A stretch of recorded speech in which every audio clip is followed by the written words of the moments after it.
வணக்கம் ஆசிரியரின் நண்பர்களே. திருவள்ளுவர் ஆண்டு 2056 சித்திரை மாதம் 29ஆம் நாள் மே 12. இன்றைய நாளில் என்ன சிறப்பு? உலக செவிலியர் நாள், வேர்ல்டு நர்சஸ் டே. இந்த நாளுக்கு உலகம் முழுவதும் பெரிய அளவில் ஒரு கொண்டாட்டம் நடைபெறுகிறது. சில நாடுகளில் விடுமுறை விடுறாங்க. குறிப்பாக லண்டனில் இருக்கிற வெஸ்ட் மினிஸ்டர் அப்பையில் செவிலியருக்குன்னு இருக்கிற ஒரு தனிப்பிரிவு, அந்த அறையில் செவிலியர்கள்லாம் ஒன்றா கூடி என்ன செய்வாங்கன்னா, விளக்கு ஏற்றி ஒவ்வொருத்தராக அப்படியே கையை மாற்றி மாற்றி கொண்டு போயிட்டு கடைசியாக அந்த விளக்கு வைக்கிற மாடத்தில் வைப்பாங்க.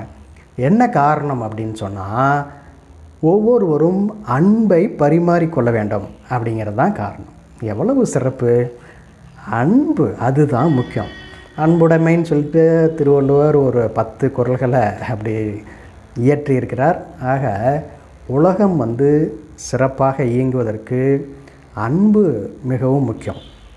அப்படி ஒரு நோயாளியினுடைய நோய் தீர்வதற்கு மருந்து முக்கியம். அதே நேரத்தில் அந்த மருந்துடன் கவனிக்கக்கூடிய செவிலியர்களுடைய அன்பு அது அதை விட முக்கியம். அப்போ தான் நோய் தீரும் அப்படின்னு திருவள்ளுவரே சொல்லியிருக்கிறாரு. அது என்னன்னு பார்ப்போம். அதற்கு முன்னால் இப்போ இந்த செவிலியர்னால் இந்த 12ஆம் தேதி மே 12ஆம் தேதி ஏன் கொண்டாடுறாங்க அப்படின்னு சொன்னால், கை விளக்கேந்திய காரிகை என்று சொல்லப்படுகின்ற ஃப்ளாரன்ஸ் நைட்டிங்கேல் அம்மையாருடைய பிறந்த நாள். அம்மையார் அவர்கள் 1820ஆம் ஆண்டு பிறந்திருக்கிறாங்க. பிறந்து ஏராளமான சேவைகளை செஞ்சுருக்கிறாங்க. செவிலியராக அந்த காலத்தில் நிறைய 1ஆம் உலகப் போர், 2ஆம் உலகப் போர் அப்படிலாம் நிறைய நடந்திருக்கு. அந்த போரில் காயம்பட்டவங்களுக்கெல்லாம் இவங்க போய் முதலுதவி செஞ்சு நிறைய உயிர்களை காப்பாற்றிருக்கிறாங்க. அதனால தான் அம்மையார் அவர்களை கொண்டாடுறாங்க. அவருடைய பிறந்தநாளை 1910ஆம் ஆண்டு அவர் ஓய்வுகிறார், அதாவது இறந்து போகிறார். ஏறத்தாழ 90 ஆண்டுகள் பெரு வாழ்வு வாழ்ந்து மறைந்தவர் நைட்டிங்கேல் அம்மையார் அவர்கள். அவருடைய பிறந்த நாளில் அவருக்கு வாழ்த்துக்களை தெரிவித்துக் கொள்வோம். அவருடன் பணியாற்றுகிற, இன்றளவும் பணியாற்றி கொண்டிருக்கின்ற அனைத்து செவிலியர் சகோதரிகளுக்கும் வாழ்த்துக்களை தெரிவித்துக் கொள்வோம். இப்போ நம்ம குறள் சிந்தனைக்கு வருவோம். ஐயன் திருவள்ளுவரும் இந்த மாதிரி நோயை தீர்க்கக்கூடிய மருந்து, செவிலியர்கள், மருத்துவர்கள் பற்றி ஒரு அருமையான குறள் சொல்லியிருக்கிறாரு. அதிகாரம் 95 மருந்து. குறள் எண் 950. உற்றவன் தீர்ப்பான் மருந்துளை செல்வான் என்று அப்பால் நாள் கூற்றே மருந்து. நோயற்ற வாழ்வு அப்படிங்கிறது எளிதில் அமைந்து விடாது. ஒரு நோய் தீரணும் அப்படின்னு சொன்னால் முக்கியமாக இந்த 4வருடைய பங்களிப்பு இருக்கணும். யார் யார்? மருத்துவர்,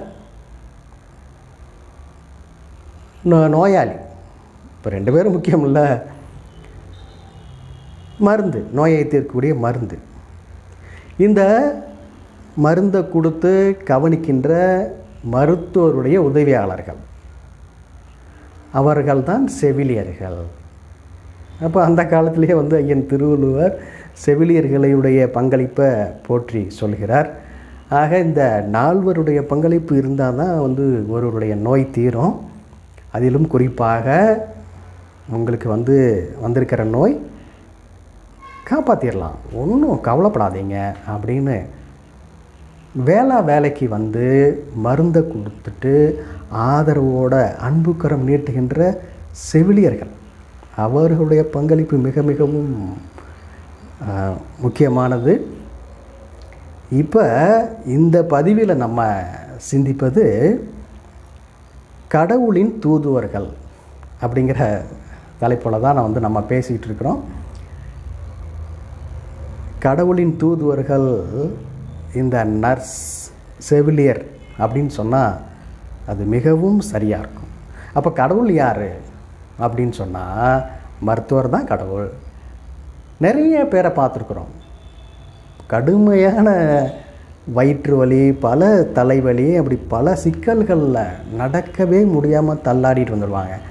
அவர்களுக்கு சரியான நேரத்தில் மருந்தை கொடுத்து மருத்துவம் பார்த்து சரியான உடனே அவங்க சொல்லுவாங்க, ஐயா கடவுள் மாதிரி என்னை காப்பாற்றினீங்க அப்படின்னு சொல்லி அப்போ அவங்க சொல்லுவாங்க. ஆக கடவுள் யார்?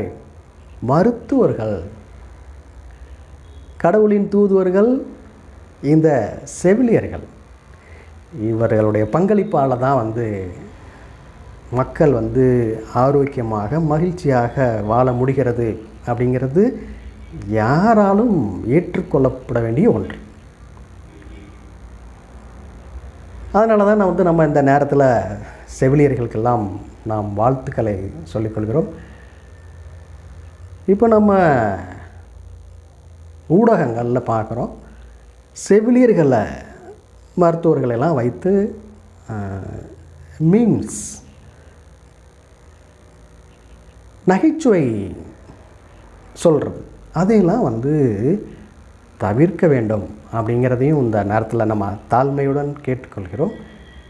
ஏன்னா இவர்களுடைய பங்களிப்பு மிக மிக மிக முக்கியமானது. அப்போ கடவுள் யார்? மருத்துவர்கள். கடவுளின் தூதுவர்கள் செவிலியர்கள். இப்போ இந்த மருத்துவர்கள் கடவுளை கும்பிடுறாங்க. அவர்களுக்கெல்லாம் பெரிய மருத்துவர் யார் அப்படின்னு சொன்னால், அந்த மருந்தை கண்டுபிடிச்சாங்க பாருங்கள், அவங்க கடவுள். இந்த உலகத்தில் மிக மிக கொடுமையான நோய்கள்லாம் இருந்துச்சு. நிமோனியா, போலியோ, இதெல்லாம் பயங்கரமான நோய்.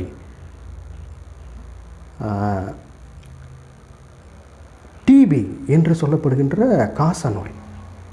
அதனால் நிறைய பேர் இறந்துருக்குறாங்க சிறிய வயதிலேயே. அப்புறம் இப்போ சமீபத்தில் பார்த்திங்கன்னு சொன்னால் சர்க்கரை நோய். இப்போ இதற்கெல்லாம் மருந்து கண்டுபிடிச்சாங்க பாருங்கள். குறிப்பாக இந்த பெரியம்மை அப்படிங்கிற நோய் அந்த காலத்தில் பெரிய அளவில் பரவி மக்களை வாட்டி வதச்சுது. அதுக்கு நோய் மருந்து கண்டுபிடிச்சார் பாருங்கள், எட்வர்டு ஜென்னர். அவர் கடவுள். அவரை நம்ம வணங்கணும். அவருடைய உருவப்படத்துக்கு மாலையை போட்டு அவரை வணங்கணும். அவர் தான் கடவுள். ஆக யார் நம்மை காப்பாற்றுகிறார்களோ அவர்கள் கடவுள். அதை விட்டுட்டு பிழைப்புக்காக நிறைய வச்சுக்கிட்டு